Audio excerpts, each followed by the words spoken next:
بسم اللہ الرحمن الرحیم۔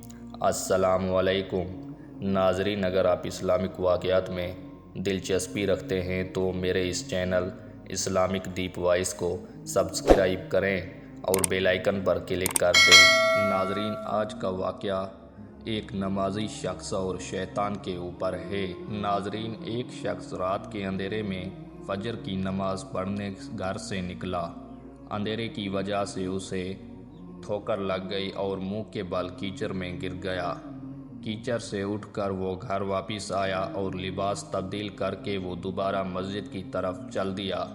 ابھی چند ہی قدم چلا تھا کہ دوبارہ اسے ٹھوکر لگی اور دوبارہ کیچڑ میں گر گیا۔ کیچڑ سے اٹھ کر وہ پھر دوبارہ اپنے گھر گیا اور لباس بدلا، مسجد جانے کے لیے دوبارہ گھر سے نکلا۔ جیسے ہی وہ گھر سے باہر نکلا تو اس کے دروازے پر اسے ایک شخص ملا جو اپنے ہاتھ میں روشن چراغ تھامے ہوئے تھا۔ چراغ والا شخص چپ چاپ نمازی کے آگے مسجد کی طرف چل دیا۔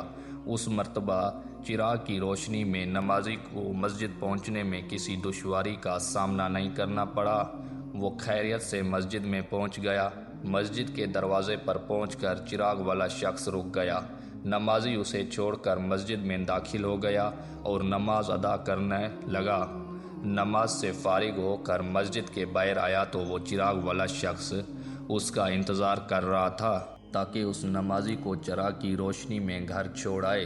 جب نمازی گھر پہنچ گیا تو نمازی نے اجنبی شخص سے پوچھا، آپ کون ہیں؟ اجنبی بولا، سچ بتاؤں تو میں ابلیس ہوں۔ نمازی کی تو حیرت کی انتہا نہ رہی۔ اس اجنبی کی یہ بات سن کر نمازی سوچنے لگا، ابلیس شیطان کیسے مجھے مسجد تک چھوڑ سکتا ہے؟ اس کا کام تو لوگوں کو بہکانا ہے۔ اس شخص نے بڑی حیرت کے ساتھ ابلیس سے پوچھا، تجھے تو میری نماز رہ جانے پہ خوش ہو جانا چاہیے تھا، مگر تم تو چراغ کی روشنی میں مجھے مسجد تک چھوڑ آئے۔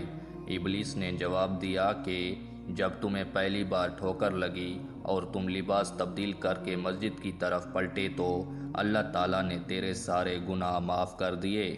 جب تمہیں دوسری ٹھوکر لگی تو اللہ تعالیٰ تمہارے پورے خاندان کو بخش دیا، جس پر مجھے فکر ہوئی کہ اگر تمہیں تیسری ٹھوکر لگی تو اللہ تعالیٰ کہیں تمہارے اس عمل کی بدولت تمہارے سارے گاؤں کی مغفرت نہ فرما دے، اس لیے میں چراغ لے کر آیا ہوں کہ تم بغیر گرے مسجد تک پہنچ جاؤ۔ اس شخص نے جیسے ہی یہ بات سنی تو اس نے اللہ تعالیٰ کی بارگاہ میں اپنا سر جھکا کر اللہ کا شکر ادا کیا۔